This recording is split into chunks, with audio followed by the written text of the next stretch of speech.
thinking about your life journey, your ancestral history, your relationship with your body, emotionally, sexually.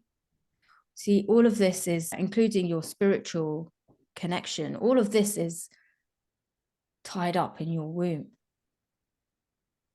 in a really beautiful way. The womb is like a cauldron, and that's like more of the womb healing work. When we do womb alchemy, we're going into the landscape of womb, and the landscape of womb is a level of consciousness. And that's where we can transform the unconscious to the conscious through this cauldron, through this portal, which is our womb space. We have a personal womb, physical in our body. We have a spiritual womb, which is the level of womb consciousness. And then we have cosmic womb. Cosmic womb is this, everything that exists in the cosmos, from the world, the earth, the planets, the stars, the universes, much of which is a great mystery to us. So when we do this womb healing work, yes, we are unveiling mysterious levels and dimensions and forces. And these could be things within our personal history that we didn't know about, things within our ancestral history we didn't know about. It could also be just secrets of the universe. And that's where the woman becomes the vessel for revelation. So we all want to be the vessel for revelation because it sounds sexy, right? But the journey to getting there is a journey of deep healing, very human healing, actually, and purification of what lies between us and our infinite consciousness. And what lies between us and infinite consciousness?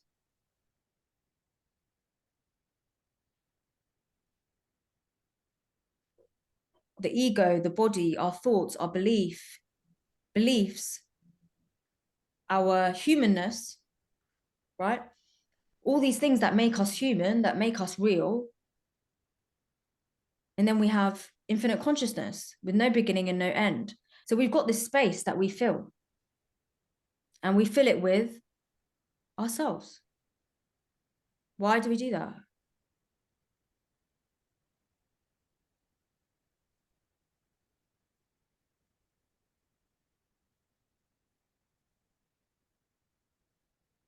We should know better, right? Why do we do it? We all have an innate drive to grow. It's a natural drive. It's not really something we can control. You can't decide when you're 5 years old, you're not going to grow anymore. A tree doesn't decide it's going to just stop growing. Its consciousness grows. Consciousness is in motion. And through this motion, through this dance between the formless and the form, the ego, or the form and the formless, the ego and the infinite consciousness or emptiness, all that space in between is us trying to grow. So why is growth so painful?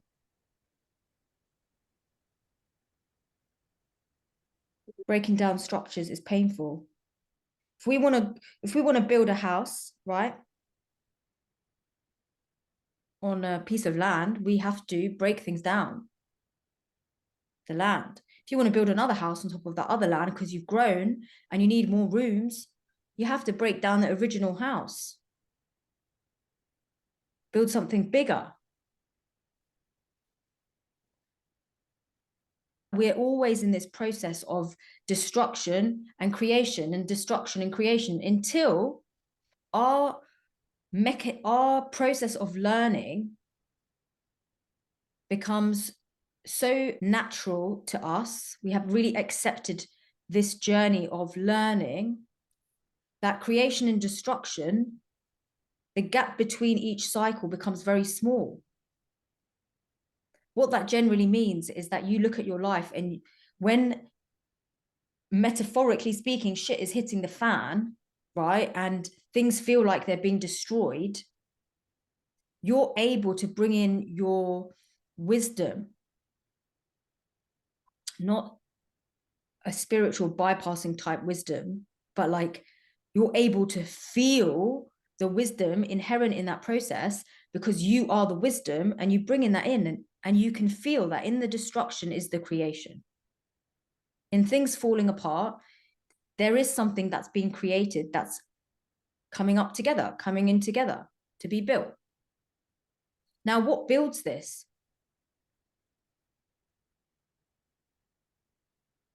Who's the builder? What's the builder?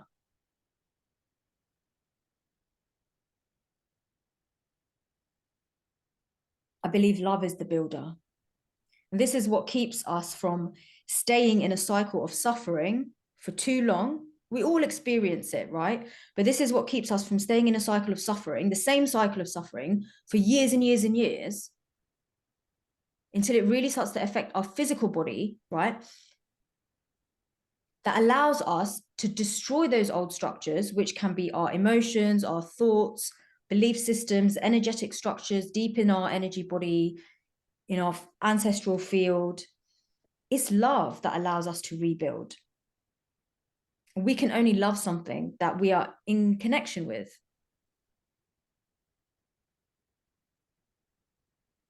The power of love to destroy and to create.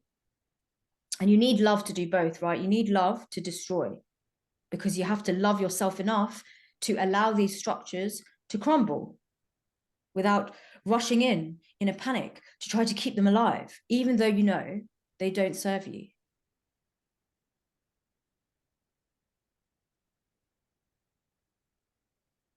We're like, oh, I want to keep that, but I'll let that go because that's blatantly self-destructive. But I like these things.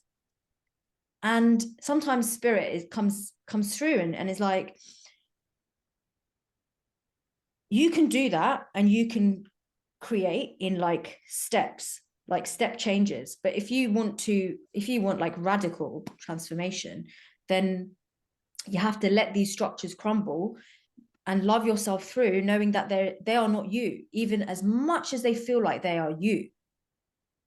And these will be emotions, these will be belief systems. We've all got them, right? We've all got things that we genuinely believe is reality. We need love to let go. And then we need love. We need to lean into a deeper love to create a new, right? You're leaning into a deeper love to create a new. This deeper love is going to feel at the beginning quite scary, because you're like, oh, I don't know how to love it. I don't know how to love here. You'll feel something in your body. You feel sensation. You feel a pattern. You feel an emotion. You feel something in your womb. You may feel something energetically. And then your invitation is to lean in. And when you have to love, there's going to be a small part of you at the beginning of that love journey that is unfamiliar with how to do it. So the process of surrender, I really encourage you guys to let your emotions, let your heart move through it in a really sincere way, because you're very powerful in the sense that your consciousness can create your conditions, right?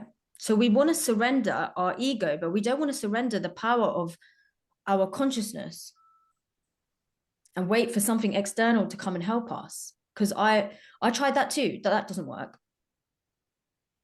So we're playing this really fine line between surrendering our ego, but not surrendering too much so that we become completely passive and wait for God to save us. There's this place in between, and we don't know it with our head, but we feel it as we're moving through and processing pain and processing our material. We start to feel like, oh, okay, I'm really aware of how I did that to myself. I'm really aware of why I hold myself back like that. I'm really aware of why I choose to suffer like that. You may not be able to stop it or short circuit that straight away, but you have to practice by taking action, because that is the way that your body will respond most quickly. So we need to balance meditative states where we're sitting here, we're philosophizing, it's really profound. We need to balance that with actually being able to take action, because that is what our body and our nervous system responds to. The action could be releasing an emotion. The action could be cooking something healthy for yourself. The action could be going for that morning walk. The action could be dancing. What action do you need to take for yourself? You know, ultimately, we're all learning surrender. We're all learning how to love. And we're here learning and growing together. And we're teaching ourselves. Now I'm going to say the final thing. I've always been a teacher. I've always been a teacher of myself. I've always used my body, my energy field to learn, because I never believed in anything anybody else told me or anything anybody wrote until it was my experience. So I really seeked my experience. And I really encourage you all to allow yourself to have an experience today. Go and lean into the experience, especially if it's calling you strongly. If there's an emotion there, lean into it. You're not going to disappear. It's not going to become too much, right? What's going to happen to you? Nothing's going to happen to you. Lean into it. Have your experience, because when you come through that and you enter a slightly different frequency, that will be your experience. And then you can start to feel that. Now, feeling is what makes things real. Having your felt experience, which is embodiment, is what makes things real. It's what makes you real.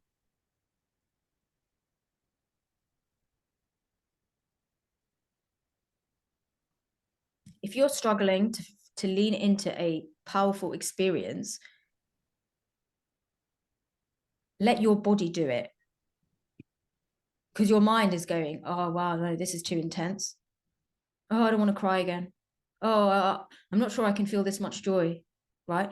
Let your body feel it. Literally hand over and go, I can't up here, I can't comprehend this, but my body knows how, because your body actually does. Your body has the capacity to process a lot more without your mind in the way. You can decode it after. So that's what I would say. Focus on becoming your own teacher. Your body is your teacher. Your heart is your teacher. Focus on becoming your own teacher and learning from your own personal experience. Whatever you encounter on your journeys, guys, nothing is too big for you. Please remember that. Nothing is too big for you. The way you meet it, keep that in mind. The way you meet it, remember that nothing is too big for you. It's how you meet it.